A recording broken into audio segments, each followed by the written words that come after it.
اور اگر تمہارا پروردگار چاہتا تو تمام لوگوں کو ایک ہی جماعت کر دیتا اور وہ برابر اختلاف کرتے رہیں گے، مگر جن پر تمہارا پروردگار رحم فرمائے،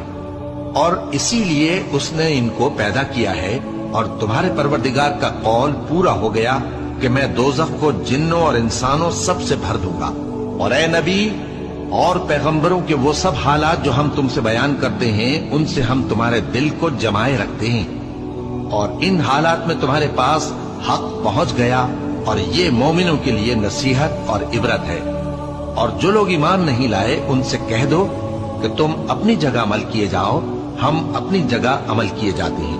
اور نتیجہ اعمال کا تم بھی انتظار کرو، ہم بھی انتظار کرتے ہیں۔ اور آسمانوں اور زمین کی چھپی چیزوں کا علم اللہ ہی کو ہے، اور تمام معاملات اسی کی طرف رجوع کیے جائیں گے، تو اسی کی عبادت کرو اور اسی پر بھروسہ رکھو۔